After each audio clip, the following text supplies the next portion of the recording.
Querido Mestre Jesus,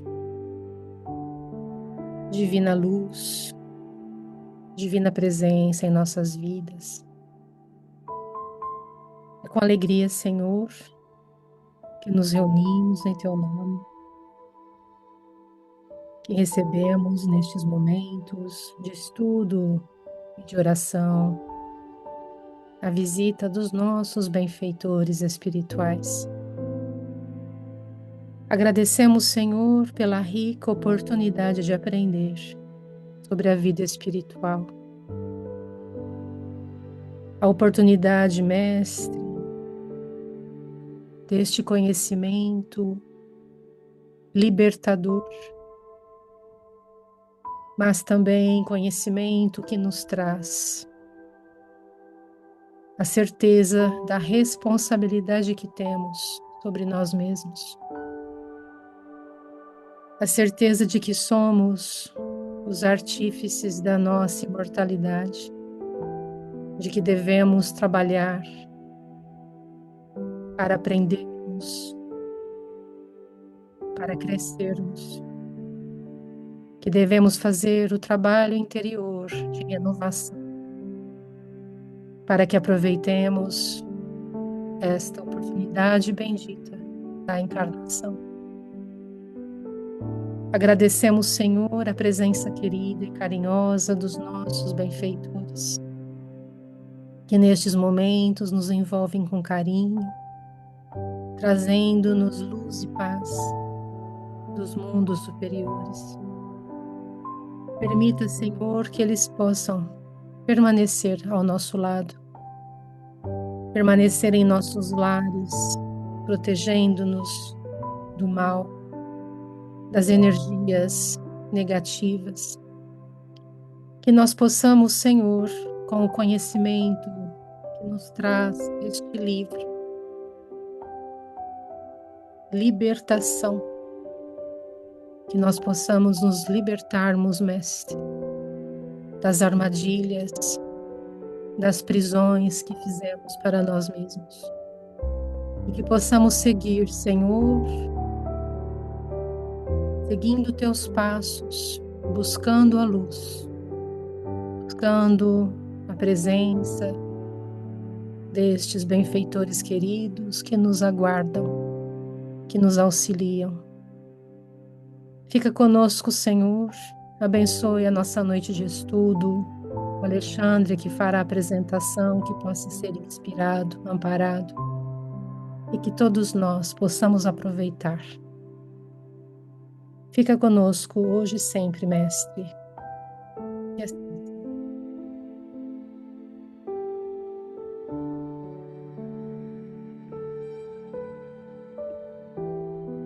boa noite a todos.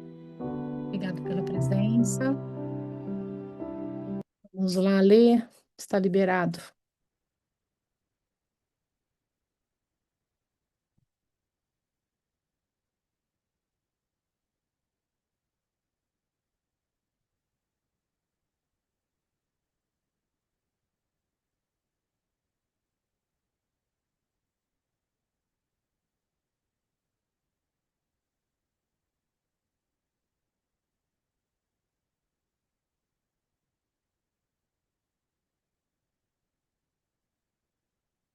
O microfone está fechado, Alê.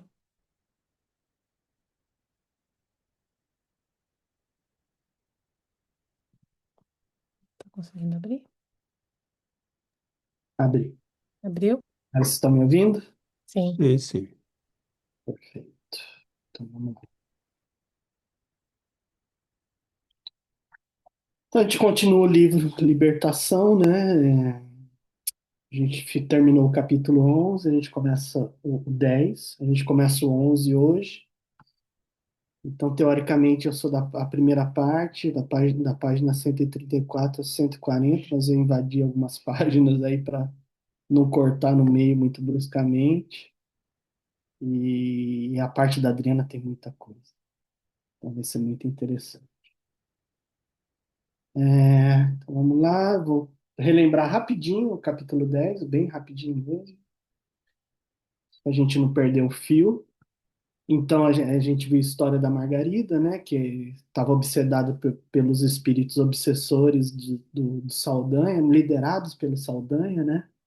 E a gente vê esse intenso ataque magnético que ele provoca, que acaba provocando um sofrimento psíquico, sensorial e orgânico na Margarida, né? E aí André Luiz nos explica que como entidades perversas eles são capazes de manipular centros vitais, que são a visão, a audição, o equilíbrio, e acabam impondo alucinações e prostrações profundas à Margarida, né? Então Gubbio dialoga com Saldanha, né? Ele escuta a história do Saldanha, por que que ele está lá trabalhando nisso, qual que era a relação nisso tudo, né? E ele escuta de uma forma muito respeitosa, sem causar, sem nenhum confronto moral, sem julgamento, né? E aí o Saldanha revela que sua obsessão nasce do ódio gerado por uma injusta condenação que o filho sofreu, né? O filho foi vítima de um erro judicial de corrupção.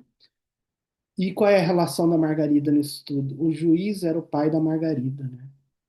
Então ele guardou esse rancor aí. Então por isso o Gregório lá, o grande Gregório, né? O servo dos dragões, ele escolheu o Saldanha para liderar o processo obsessivo, porque ele era perseverante, ele tinha um ódio e essa resistência de perdoar, né? Então eles acabam lá no finalzinho, mas no final do capítulo eles procuram um médico da família, né? E o médico atribui as causas, as doenças de Margarida como causas neurológicas, né? Mas ele acaba sendo intuído espiritualmente para sugerir que eles procurassem o espiritismo, né? E aí, no consultório médico, o André Luiz, lá no consultório desse médico, né, André Luiz conhece um espírito protetor ligado ao médico, que explica que existe sempre uma assistência espiritual constante aos profissionais de saúde, aos profissionais que lidam com gente, né, que ajudam as pessoas. E aí o Gubi sugere para o André Luiz acompanhe o médico até a casa dele e observa o que se passa lá, né? E aí o André Luiz acompanha, e chegando lá ele vê que a casa está em grande conflito espiritual, né? Ele vê grandes ressentimentos familiares, conflitos dos filhos com a nova esposa, né? A madrasta. Ele vê influência obsessiva e resistência, uma grande resistência à renovação moral. Então ele até comenta, né? Parece uma arena de trevas, né? Um ambiente de guerra mental que impedia a ação dos bons espíritos e, consequentemente, a evolução espiritual do médico, da família, né, de todos ali. André mostra o caso da esposa do médico, que era linda, né, linda, muito bem vestida, muito bem maquiada, mas que a forma espiritual dela, na verdade, era monstruosa, né? Ela não tinha, ela cultivava os pensamentos ruins, né? Más atitudes, então fisicamente era linda, mas espiritualmente o aspecto era de uma bruxa, né? Então aí começa a minha parte, eles vão atrás desse auxílio espiritual, né? E aí o Gubbio comenta, né? Ele seguindo a sugestão do médico, ele leva a esposa para o exame, ele diz professor em ciências psíquicas. Eu fiquei na dúvida, porque ele não desenvolve muito isso, se era ciências psíquicas, eles vão estão indicando mediunidade, ou se ele tem algum diploma a mais, qualquer coisa de ciência psíquica, mas de toda forma o que fica bem claro é que ele é um médium, né? Um médium poderoso. Então eles vão lá buscando algum tipo de ajuda, né? A sugestão do médico era procurar o espiritismo, mas ele não procura bem o espiritismo. Então, Gubbio diz que o homem tem essa liberdade de fazer consultas irrestritas, né? Mas o Gubbio demonstra um certo desagrado com essa consulta, diz que só uma autoridade superior, com moral edificada, poderia orientar eficazmente o marido Gabriel e a Margarida, né? Então eles falam lá, o professor, né, esse médium é dotado de dons mediúnicos notáveis, mas preso a interesses mundanos, limitando sua utilidade para o bem. Então, eu grifei essa parte aí, porque na visão do espiritismo, a gente entende que o médium, ele fazia por dinheiro, né? Então, na visão do espiritismo, a gente não deve cobrar, porque a minha mediunidade não é algo que pertence a ele, né? É uma faculdade concedida por Deus para ajudar a esclarecer pessoas e também evoluir a si mesmo, né? Então, quando a gente começa a cobrar, o interesse material acaba interferindo nessa sintonia espiritual e os espíritos mais elevados vão acabar se afastando. Por afinidade, você acaba atraindo espíritos inferiores, né?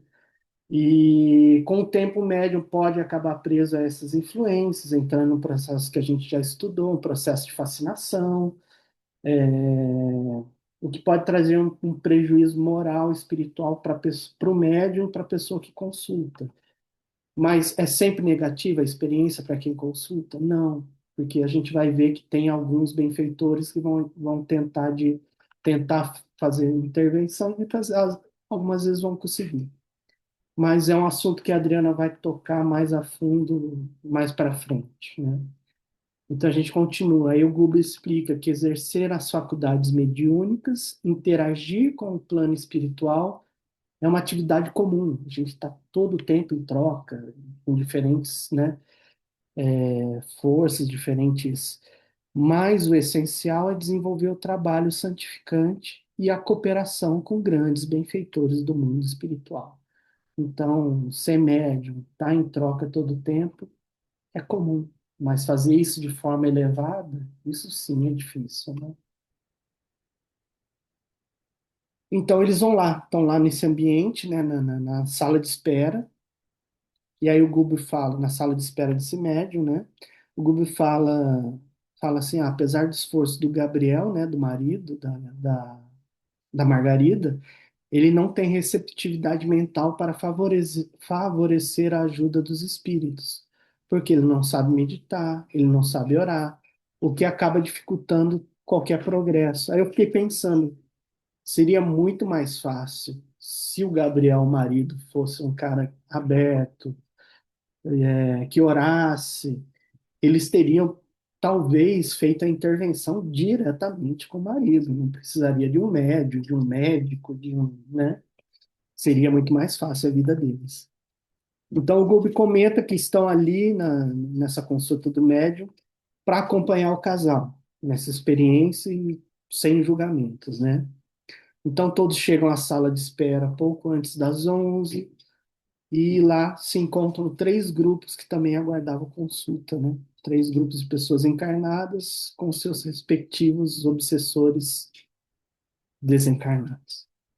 Então, ele comenta: o ambiente é cheio de desencarnados, entidades pouco evoluídas se movimentam sem prestar atenção aos vivos. Quer dizer, não reparam nem o que os vivos estão fazendo lá, né?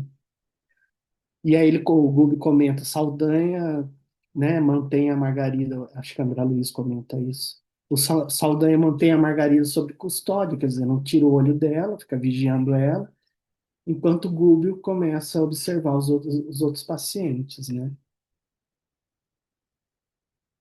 Então, aí, nessa sala de espera, tem três casos que eles vão estudar, né, durante esse tempo que eles ficam ali.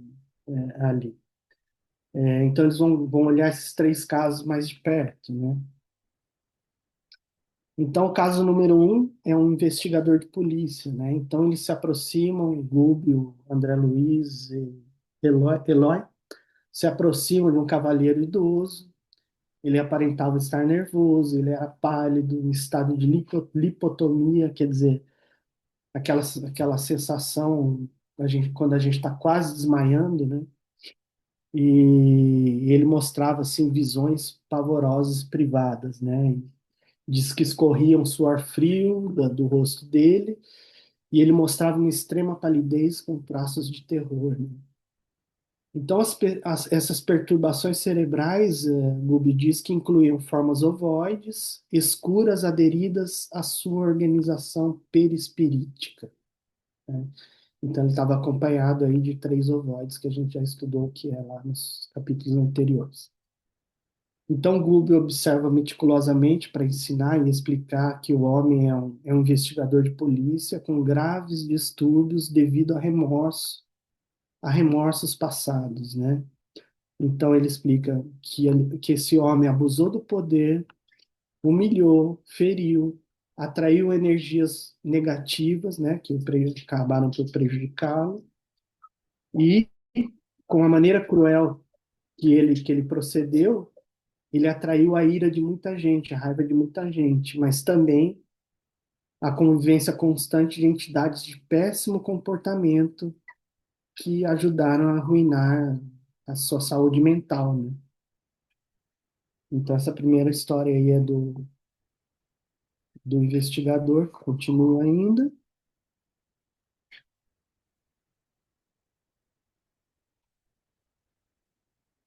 Então ele continua lá. Durante algum tempo, esse investigador ele conseguiu conter esse remorso, né? Ele guardou lá, escondeu no subconsciente dele, mas o período de reflexão sobre a própria conduta fez sair toda essa culpa, fez emergir toda essa culpa, que acabou rompendo a resistência física dele, como uma represa que vai represando água e uma hora se rompe, né? Então, ele diz que a crise mental gerou energias desequilibradas que acabaram por comprometer esses órgãos vitais dele, sobretudo o sistema nervoso e o fígado. E já tá inclinado a virar uma cirrose fatal, né? Então, o Google diz: esse homem é, em essência, perseguido por si mesmo. Apenas uma profunda transformação mental voltada para o bem, sustentada por fé renovadora e esforço contínuo de reforma moral, poderá mantê-lo no corpo físico e fornecer-lhe as forças necessárias para a própria restauração. É difícil, é difícil. Tem um trabalho a ser feito, tem um trabalho a ser feito, mas tem uma possibilidade de cura, né? E ele termina esse estudo desse caso com uma frase incrível que eu até separei, que ele fala: a memória é um disco vivo e milagroso, fotografa as imagens de nossas ações e recolhe o som de quanto falamos e ouvimos. Por intermédio dela, somos condenados ou absolvidos dentro de nós mesmos. Quer dizer, ele diz aí: a memória é uma ferramenta viva e poderosa. Isso nos permite refletir sobre nossa vida. Ele registra tudo e quando a gente revisita essa experiência, nos leva a nos julgar, né? A gente pode sentir culpa, a gente pode sentir satisfação, uma sensação de aprendizado ou também um arrependimento, né? É como se a memória fosse esse espelho moral da alma, né? Que a gente tanto estudou no outro livro de sexta-feira. Então a gente continua aqui no caso 2, né? Que é a jovem obsediada pelo ex-marido e cunhado. Então o Gubbio analisa a situação e diz: isso se trata de um drama do passado, onde as ações anteriores impactam sobre essa vida presente. Então, nesse caso, foi uma ação, um erro realizado numa vida passada, né? Então ele começa a descrever a jovem, André Luiz, né? A jovem estava com uma respeitável senhora, aparentando ser avó, né? São os encarnados. Era uma jovem clorótica, quer dizer, com a palidez acentuada, cercada por dois espíritos de aspecto sinistro, como se estivesse sob uma custódia tirânica.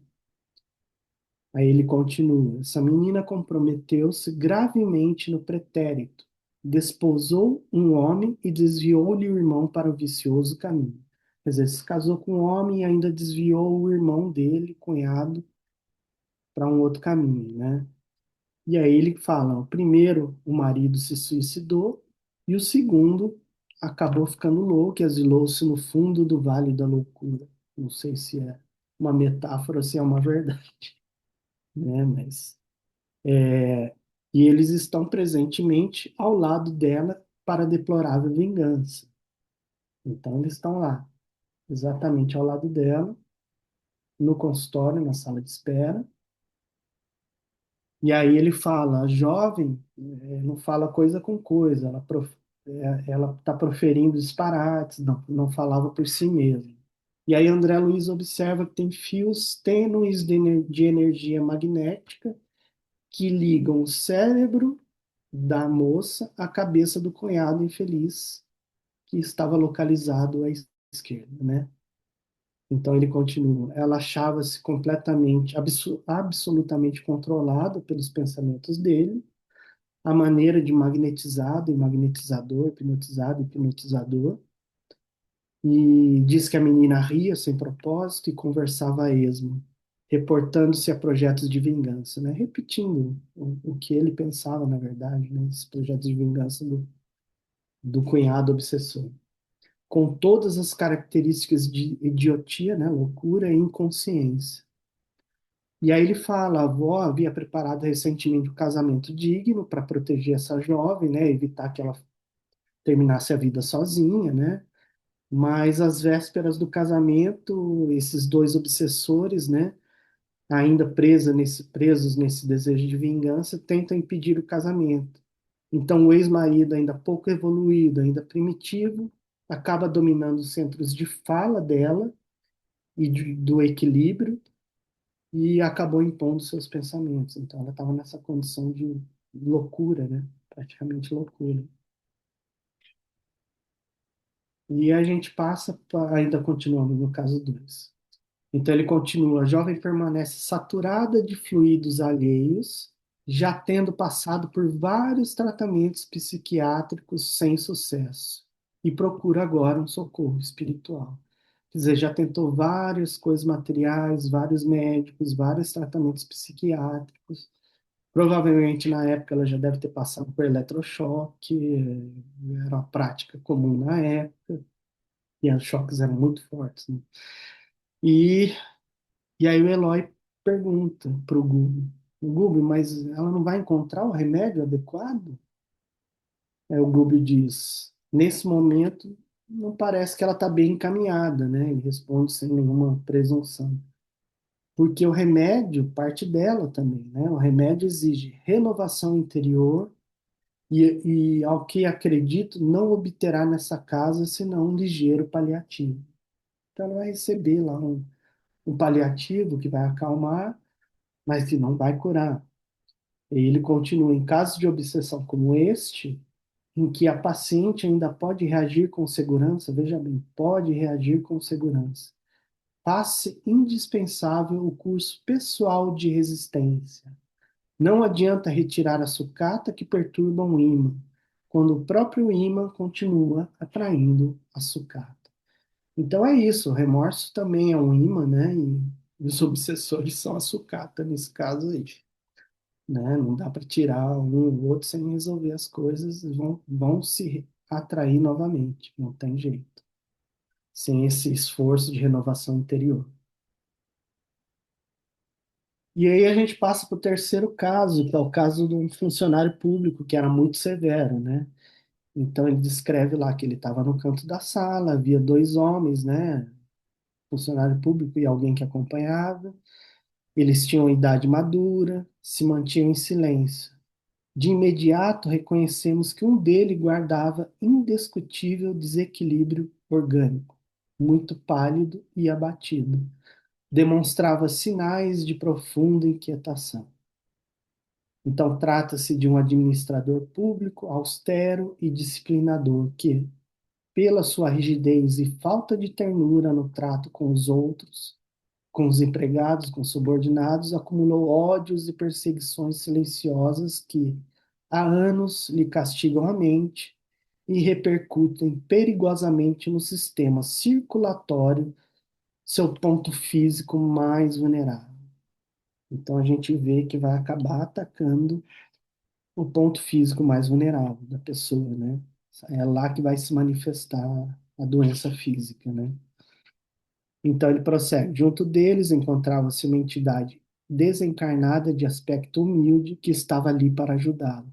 Ao contrário dos outros que tinham os obsessores, esse tinha um espírito que estava lá para ajudar. Isso me lembrou que ele fala do aspecto humilde, né? E a gente viu a esposa do médico lá no capítulo anterior, que era muito bonita, mas tinha um espírito horrível, né? Um visual quase uma bruxa, né? E esse era um espírito evoluído que se apresentava de forma muito humilde, que é justamente o contrário, né? Do, do, do, do caso da esposa. Então, ele prossegue. A entidade que estava lá, essa entidade humilde, fala: Nesta casa, o enfermo não é amparado pelo socorrista, de que se vem valer, né? E sim, ele é amparado pela assistência espiritual edificante que se possa desfrutar. Então, qual era a doença dele, né? Desse servidor público severo? Ele lutando com coragem para corrigir os funcionários relapsos, né?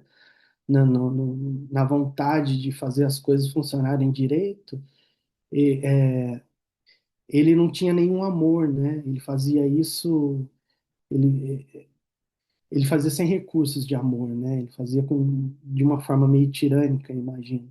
Então ele passou a apresentar graves prejuízos nas veias coronárias, né? Então, semelhantes ataques de forças imponderáveis visaram-lhe igualmente o fígado e o baço, que se revelam em lamentáveis condições. Então, esse se refletiu a doença física no fígado e no baço, né? Nas veias coronárias, no fígado e no baço. Então, ele prossegue. A grande corrente dos obsessores, dos perseguidores, despertados por sua ação energética educativa, conseguiu influenciar os médicos a recomendarem uma cirurgia na vesícula biliar, criando um choque operatório que resultaria em sua morte inesperada. Então a gente vê que o plano dos perseguidores foi cuidadosamente elaborado, né? Entretanto, pelo bem que existe no fundo da sua severidade com que o nosso companheiro tem agido, buscaremos socorrê-lo através do médium que deliberou visitar. Recebi, isso é a entidade falando, recebi instruções no sentido de impedir a operação cirúrgica e confio na vitória da minha tarefa. Então ele estava lá justamente para impedir para influenciar o médium, para impedir que ele faça essa cirurgia, então para que ele não venha a óbito, né? Porque isso foi meio tramado pelos obsessores, né? Então a gente vê que também tem solução, está sendo amparado, e, e segundo ele diz aqui, ele tem fé que tudo vai correr muito bem, e se não der certo, vai continuar tentando, né? Então o que que acontece? Apesar de serem histórias bem diferentes, completamente diferentes, eu observei que nos três casos tem uma trajetória comum, né? Uma lógica comum. Então eu tentei fazer um quadro aí que retratasse esse processo de instalação e evolução da doença, né? Então a gente começa lá no quadro um, né? Que são que a gente vê o fator comum, né? Que inicia esse processo de doença são os erros passados, erros atuais, né? Mas que acabam gerando um remorso, né? Nos três casos a gente vê que tiveram ações praticadas de forma consciente, né? Um foi abuso de poder, outro foi sedução moral, outra dureza sem amor, né? Funcionário público. Mas, de certa forma, todos fizeram ações praticadas, todos fizeram algumas escolhas conscientes, mais contrárias ao bem, né? Podemos dizer assim. Então, a maioria deles reprimiu esse remorso, né? A gente vai falar dessa consciência moral ativa, né? Então, a maioria reprimiu esse remorso, mas, como ele diz, a memória é ativa, né? É um disco vivo e milagroso. Então ele registra tudo, essas imagens, palavras, intenções e acaba funcionando como nosso tribunal íntimo, né? Nós estamos ainda no quadro um. Então essa consciência moral gera um conflito íntimo que vai gerar uma desconexão entre o que vivemos e o que a nossa consciência sabe o que é certo, né? Entre como vivemos e o que sabemos, como deveríamos viver, né? No íntimo a gente sabe isso, né? O que seria o certo a fazer. Então essa desconexão que a gente fala no quadro um vai acabar indo para o quadro 2 que gera esse desequilíbrio psíquico, né? Que vai se manifestar como culpa, medo, ansiedade, ruminação mental. E o que isso faz? Isso acaba fazendo com que a gente perca a clareza e a gente começa a ficar perturbado. A gente começa a criar imagens mentais perturbadoras, né? Então, essa mente perturbada, desequilibrada, né? Esse psíquico desequilibrado vai atrair quem, né? Vai atrair espíritos, presenças desequilibradas. E aí, o que nos leva para o desequilíbrio espiritual. Terceiro, número 3 aí. A gente estando em sintonia com essas esferas inferiores, né? A gente entrando em ressonância, né, com esses espíritos inferiores, a gente acaba entrando num desequilíbrio espiritual. Então a gente abre a porta para essa obsessão, né? E acaba reforçando ainda mais essas ideias negativas na gente. E a obsessão vai acabar tomando controle da gente, né? A gente acaba perdendo um pouco da nossa autonomia, né? E como a gente sabe, só para recordar, os obsessores eles não criam novas ideias na gente, né? Eles vão acabar potencializando o que a gente já tem dentro da gente, né? Esses pensamentos que a gente tem dentro da gente. E a gente vai acaba indo para o desequilíbrio físico, né? Eu estava onde? Ah, é, a gente acaba indo para o. Desequilíbrio físico. Você falou do 3.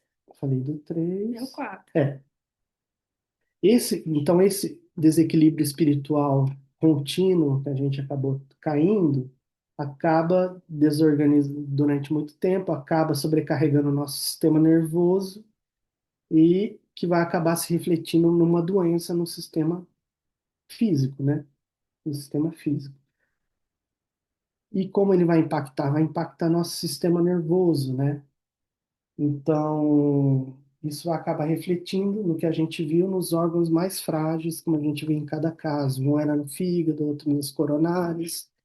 Vai se manifestar nesses órgãos mais fracos, né? Mais fragilizados. E a gente vê que tem um ciclo de retroalimentação, né? Que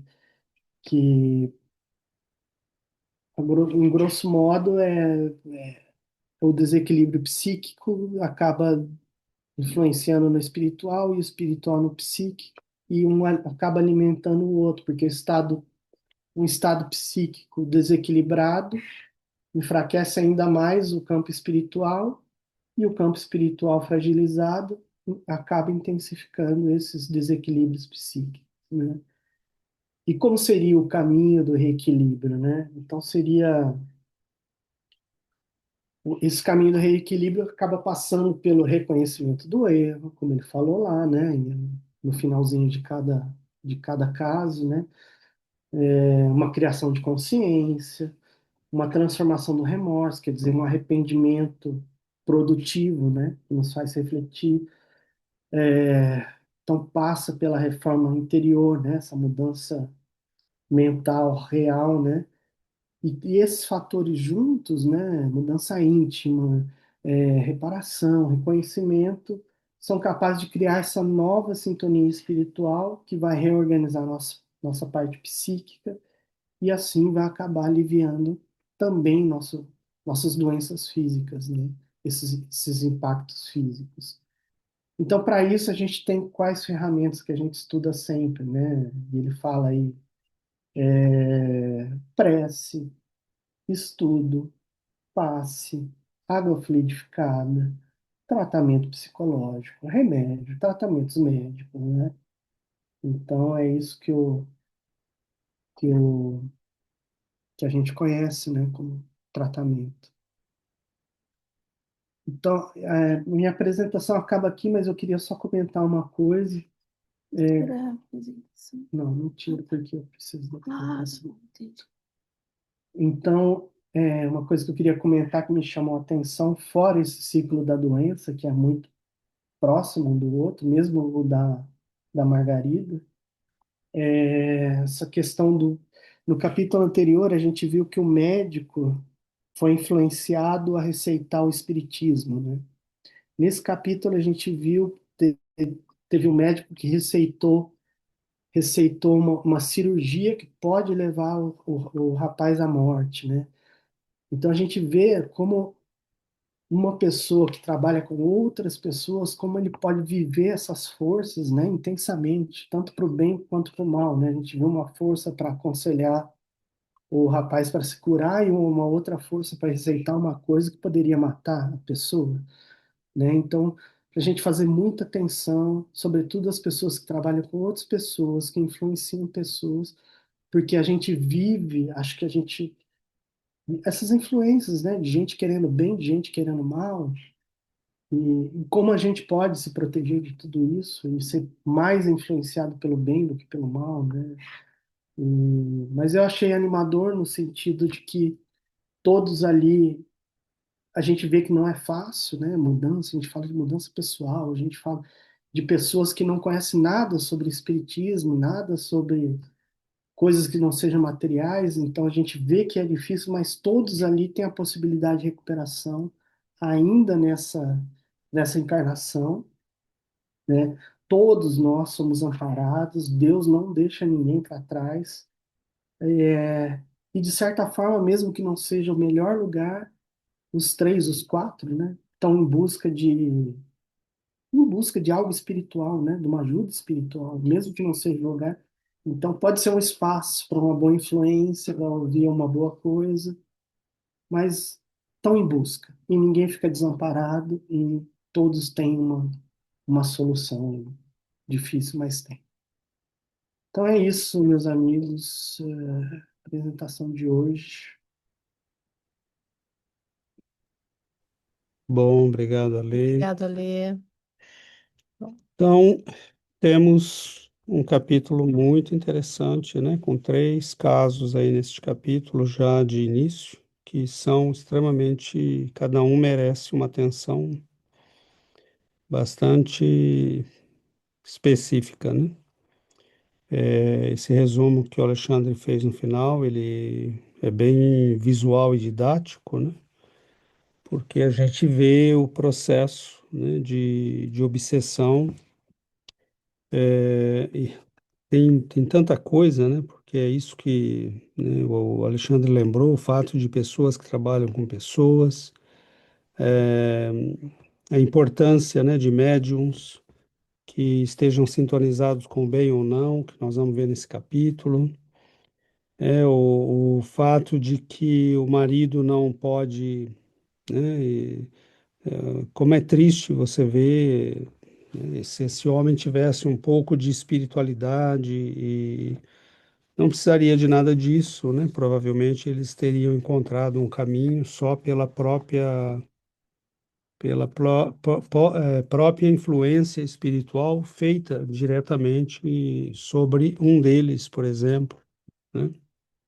Então, como a importância, né, de numa família, no contexto de vida, né, você ter ao menos uma pessoa que ore, né, no lugar para poder receber intuições e inspiração dos benfeitores, né? Como foi mostrado nas histórias, tem casos de vida e morte aí, né? E a própria Margarida, nós vamos ver eh, se ela, né, eles vão trabalhar, né, para que ela não seja bem orientada. E aí nós vemos, né, que a tua vida pode estar dependendo de uma pessoa que não está bem conectada. Então, ela já passou por isso, né? Com o médico que foi vê-la, o marido que não está em condições de ajudá-la. Agora, esse processo do adoecimento pela viciação das energias, né, é algo que merece um estudo bem aprofundado da nossa parte, né? A gente vê que doença e saúde são vibrações, são sintonias, né? E o desequilíbrio, algumas vezes, vem das vibrações que nós produzimos no passado, que abrem as portas hoje para obsessores ou para situações de vida, né? E vem, se não é do passado, como no caso da moça, no segundo caso, vem, né, de uma vida vivida erradamente, como a desse policial, por exemplo, né, ou desse senhor que era chefe numa repartição pública, que embora não fosse uma pessoa má, né, foi semeando no caminho dele muita animosidade, muita raiva, muito ódio, né? Então, isso também mostra, né, a importância de trabalhar com pessoas de modo adequado, né? Ele não era necessariamente alguém que atendia pessoas no quadro de, né, trabalho social, psicologia, terapêutica, mas era alguém que era chefe de pessoas. Então, nós não podemos ser é, agradáveis e coniventes com todas as situações, né? Um chefe tem que agir, às vezes, com firmeza e vai desagradar, né? E... Mas você tem que deixar para que isso aconteça realmente quando for necessário que aconteça, e não, como parecia ser o caso dele, né? Era alguém que vivia num estado de estar sempre semeando isso no próprio caminho. No final, você acaba doente, né, e em vias de ter um infarto e que pode liquidar a tua vida ou ir para uma sala de cirurgia que você não precisa. Então, é complexo, né? Como tudo isso é complexo. Agora, como que seja o passado dessa vida, como era o caso do policial, por exemplo, ou o passado e do senhor, né, chefe da repartição pública, ou o passado anterior realmente, né, de outra vida. Tudo isso são vibrações, né, que nós, de algum modo, né, não só criamos, como nos sintonizamos, e isso acaba trazendo, né, um processo de adoecimento, porque essas vibrações, no caso, são desorganizadoras. Desorganizam, né, como foi mostrado no esquema do Alexandre, desorganizam a mente desorganizada desorganiza as energias, né? Essa desorganização mental e energética abre portas para obsessores, e essa desorganização, com a ajuda de obsessores ainda por cima, né, pode levar a um desequilíbrio orgânico de consideráveis proporções. Bom, como é que se corrigem vibrações? Com vibrações, né? Uma vibração de amor, de perdão, de arrependimento, né, e de trabalho para melhorar. Então, esse policial, por exemplo, ele estava cercado de ovoides, né? É, quer dizer, é um tormento constante. E ele evitou o remorso durante a culpa, durante alguns anos nos quais ele teve saúde física. Mas aproximando-se da velhice, ele começou a considerar aquilo que todo mundo considera. O que eu fiz da minha vida, né? Para onde eu vou? E a morte, né? Mesmo que a pessoa não fale lá no fundinho dos pensamentos, né? Todos nós refletimos sobre isso. E aí a velhice começa a chegar, as barreiras orgânicas já não são tão fortes, a fragilidade começa a se instalar, e aí as barreiras mentais que ele havia colocado se rompem, né? e ele é invadido pela culpa, pelo remorso, pelas energias que foram cercando, né, que foram cercando-no, né, durante todos aqueles anos. Então, é como a água que se acumula numa barreira, né, e que de repente você abre as comportas. Então, aquela energia toda invade o sistema psíquico da pessoa, né, e contamina a pessoa, né, energeticamente.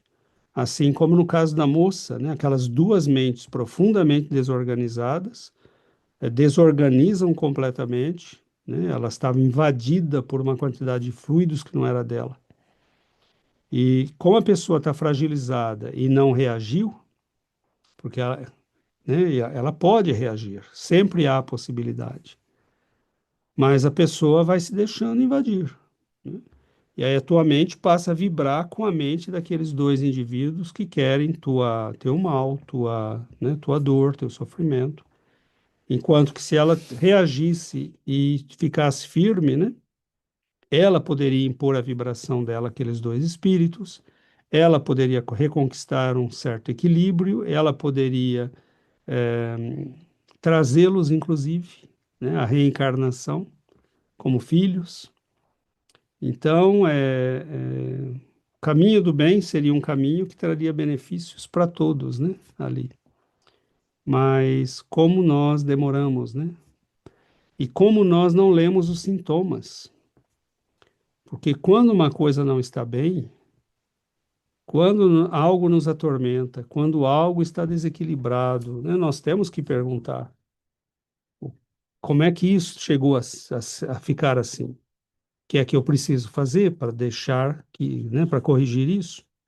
O que é que eu posso fazer dentro da possibilidade humana, né, e com o auxílio da espiritualidade para corrigir e melhorar essa situação?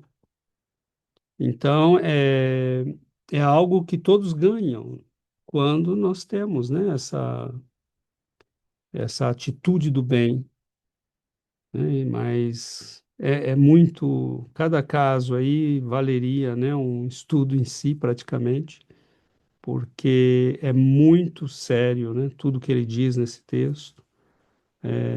Cada caso é uma olhadela que ele dá, né, rápida para uma situação, mas que revela enormemente, né?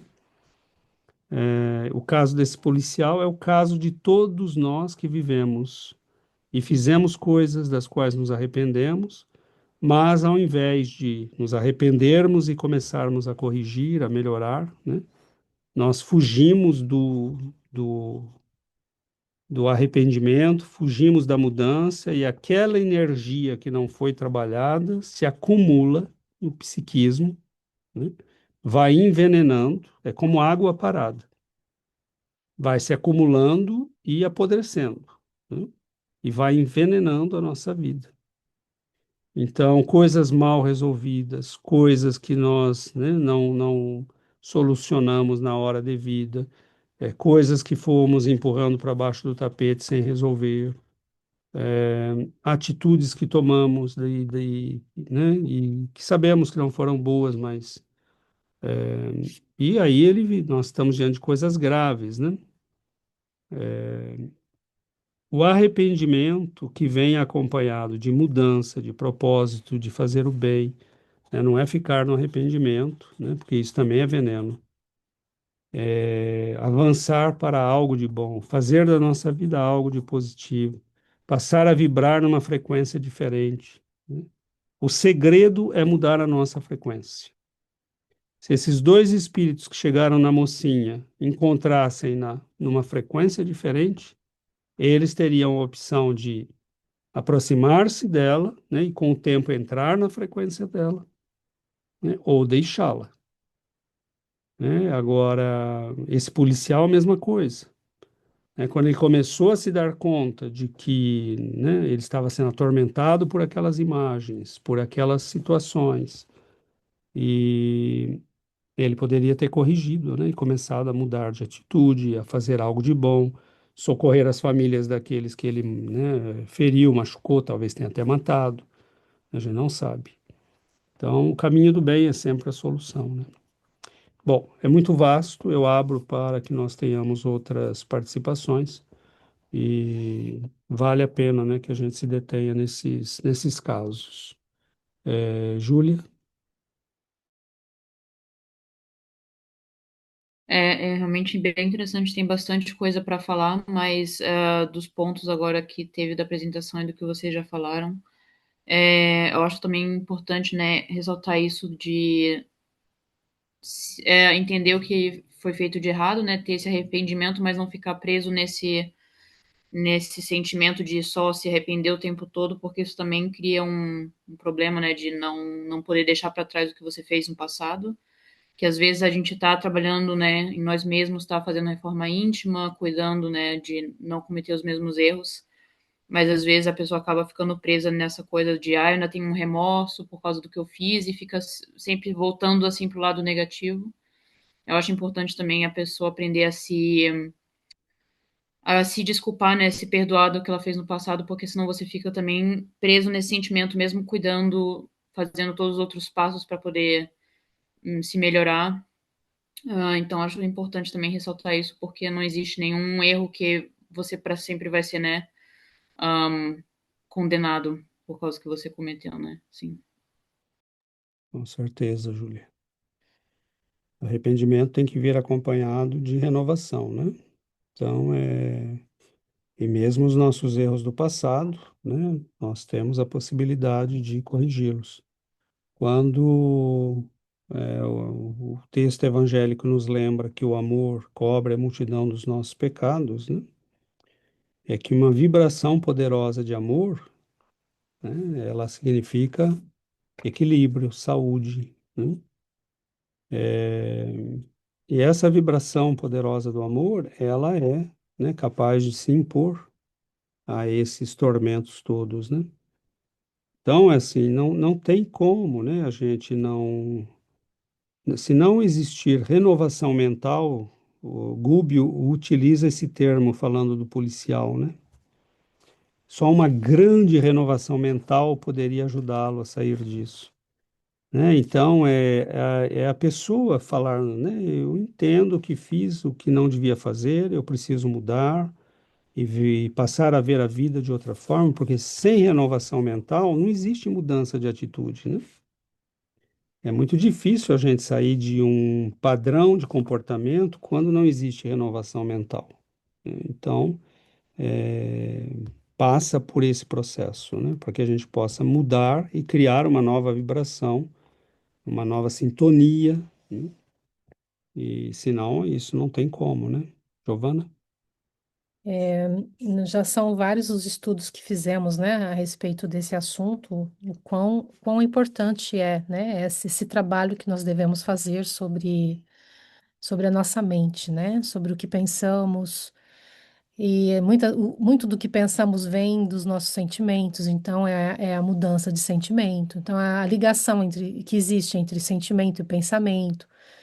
Então, não existe crescimento, né? Não existe renovação sem essa renovação de sentimento e de pensamento, né?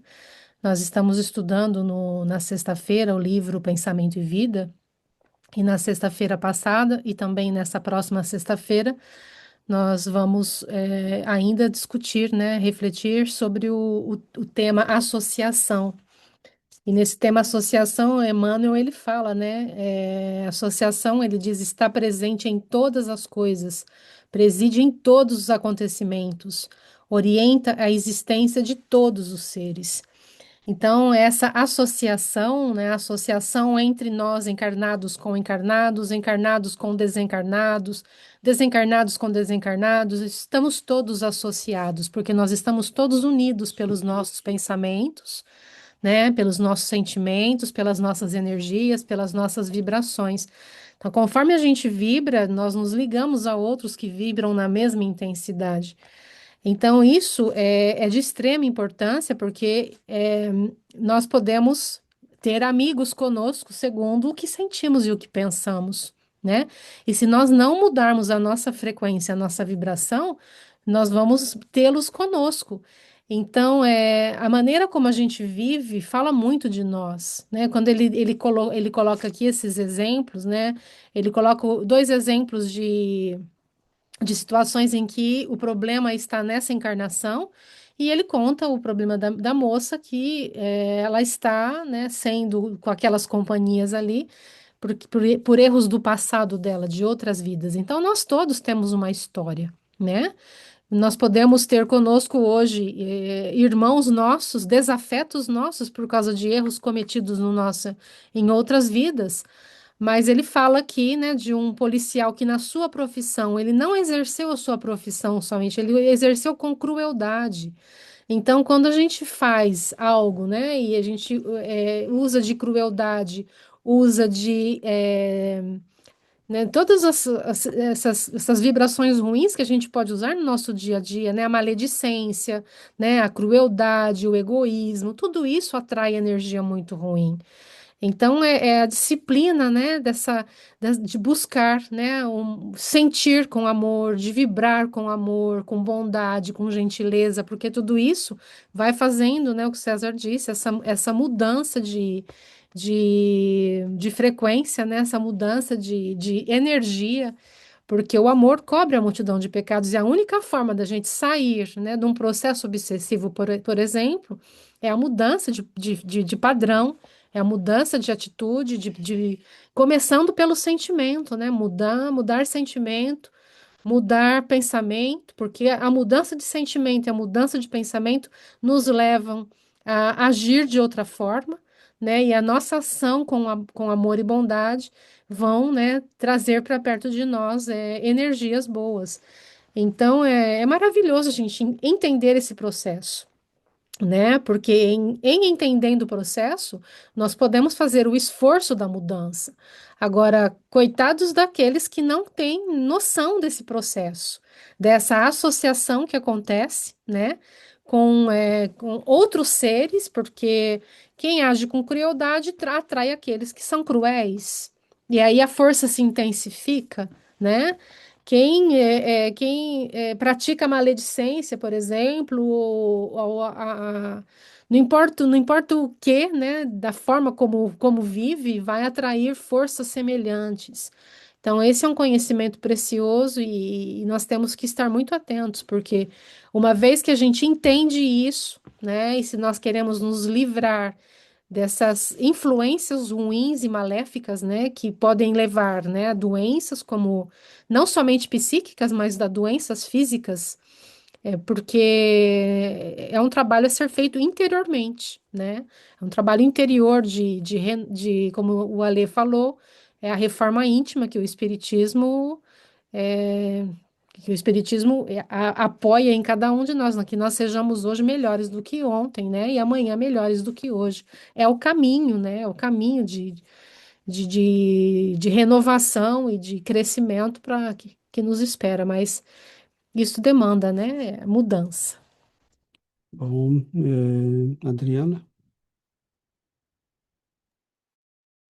Eu ia falar exatamente sobre isso que a Giovana acabou de falar, né, dessa questão, dessa bênção, né, que nós temos de ter esse conhecimento espírita e podermos começar a trilhar, né, esse caminho de renovação. Mas eu estava pensando muito a questão desses casos, né, dessas pessoas, porque esses casos foram casos que foram estudados por André Luiz há muito tempo. Esse livro já foi escrito há muito tempo, né? Então, quando o Brasil ainda não tinha, né, toda essa abertura para o espiritismo, né? Então, quando o médico sugeriu ir visitar o espiritismo, aí ele acabou caindo na mão de um médium que não fazia um espiritismo com Jesus, né? Talvez não sei se ele já tinha estudado o Allan Kardec ou, né, algumas coisas da doutrina, mas possivelmente não, né? Porque se tivesse estudado ele teria entendido algumas coisas, né?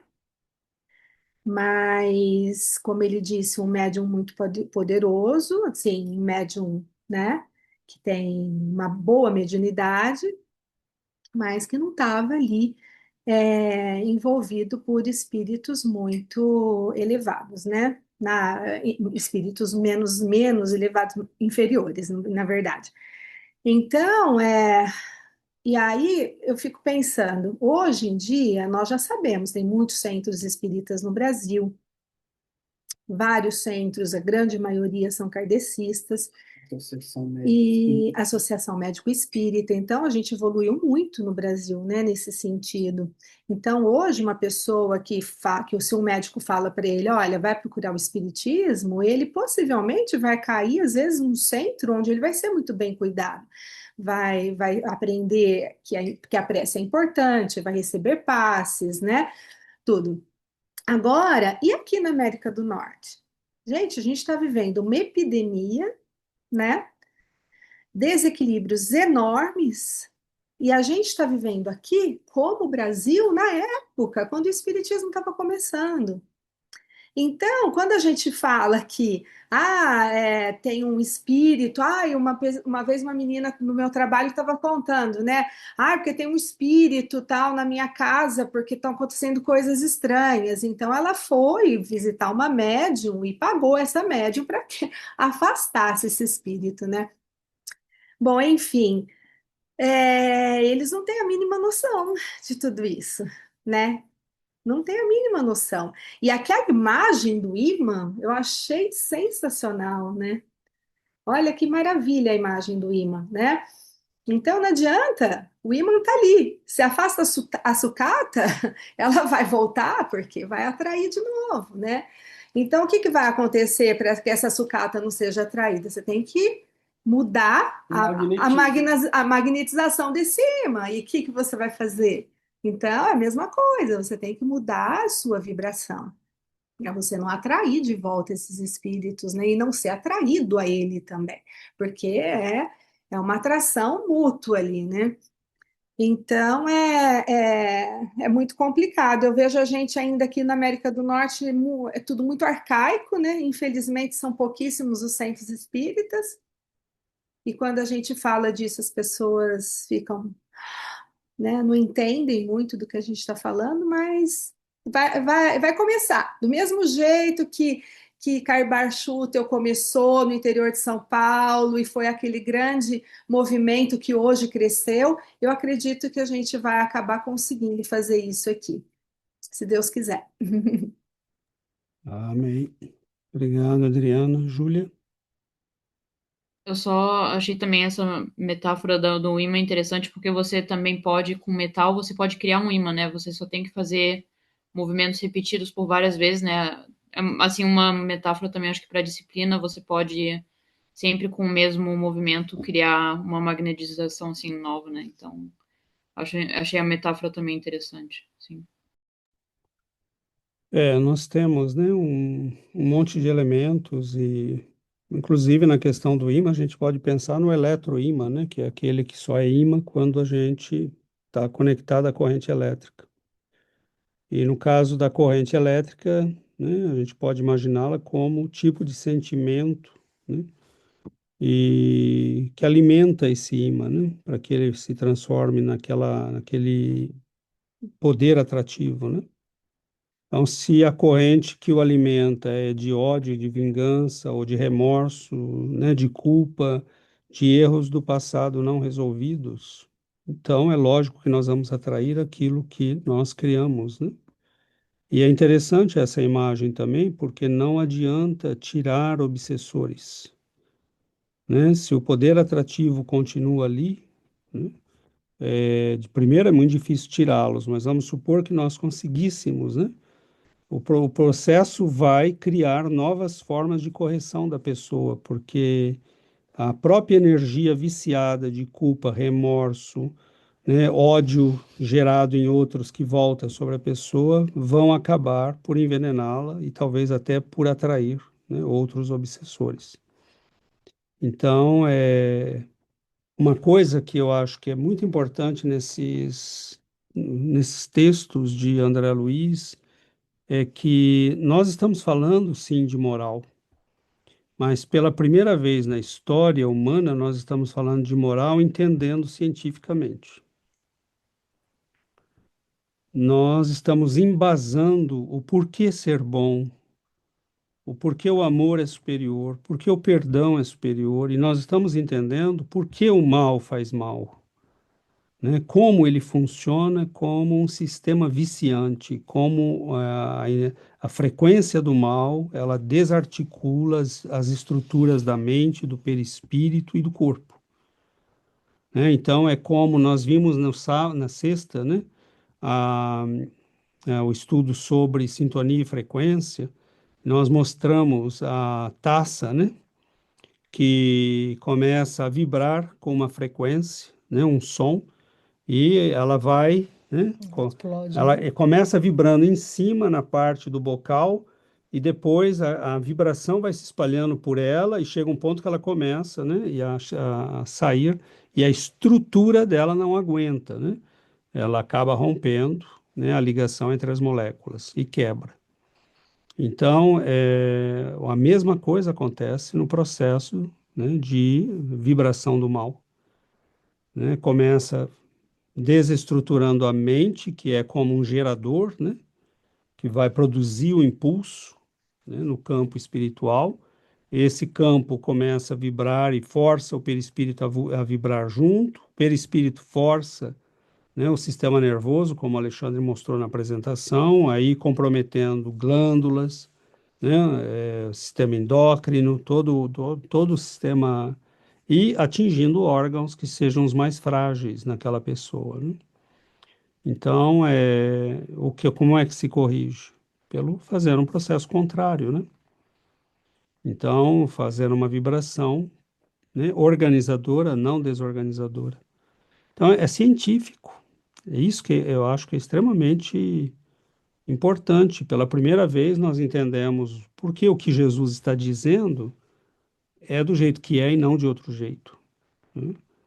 Porque a vibração do amor, do bem, do perdão, da compaixão, ela é essencialmente preservadora, construtora, né, e retificadora, enquanto que o oposto é profundamente destrutivo, né? Então é muito bonito, porque é 2 mais 2, não tem jeito ali, né? A gente vê claramente por quê que as coisas são como são e não de outro jeito. Então, André Luiz nos dá uma lição de ciência, mas uma ciência que justifica a moral. Então, há um ponto, né, que Allan Kardec já nos havia dado, no sentido de que os princípios espíritas, como a reencarnação, a lei de causa e efeito, justificam já por que sermos bons, né? Porque nós colhemos o fruto do que semeamos. Mas aqui André Luiz leva uma camada além dessa, né? Ele nos mostra exatamente por que, como essas forças agem no nosso perispírito, no nosso sistema energético, né? Tanto liberando, iluminando, curando, quanto produzindo, né, desequilíbrios consideráveis.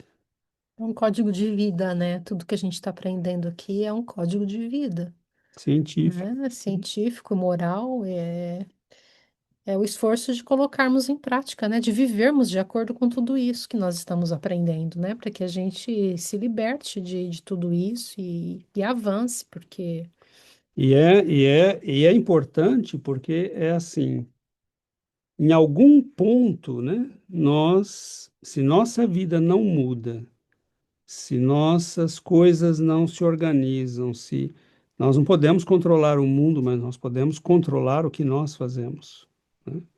Então eu não posso acalmar todo mundo, mas eu posso me acalmar, né? Eu não posso organizar a vida de todo mundo, mas eu posso me organizar, né? Então, se eu não entrar, se eu não chego nisso, é porque eu ainda não entendi como funcionam as coisas, né?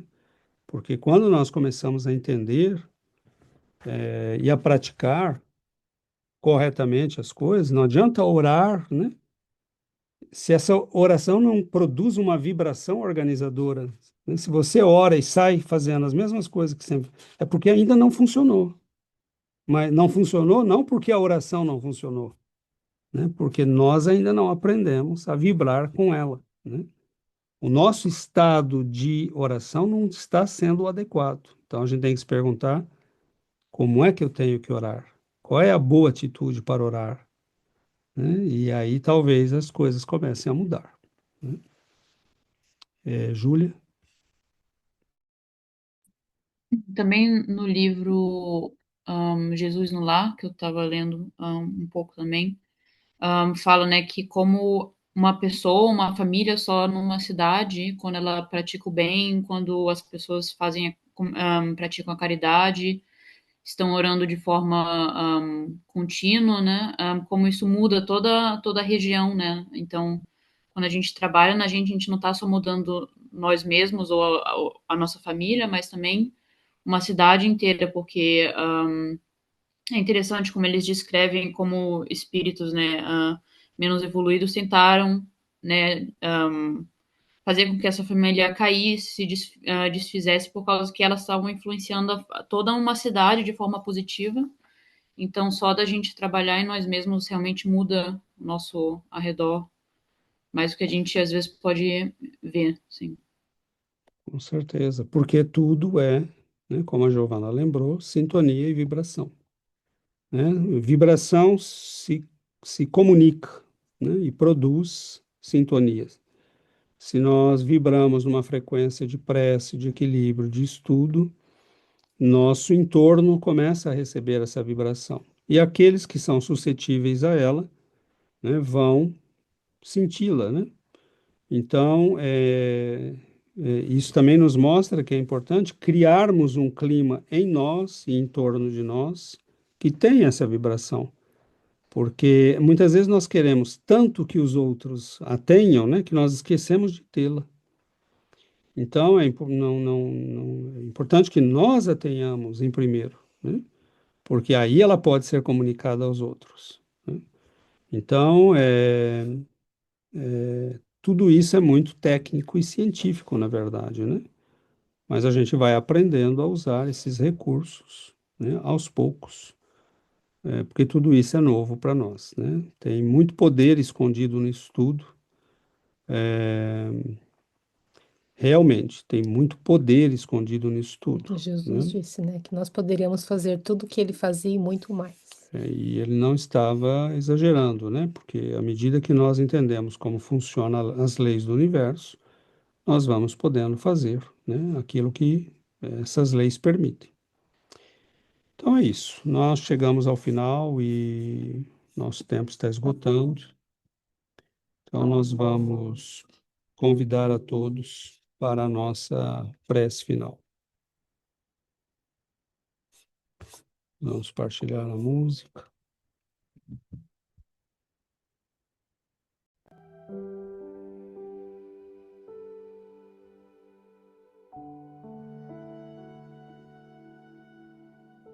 Querido Mestre Jesus,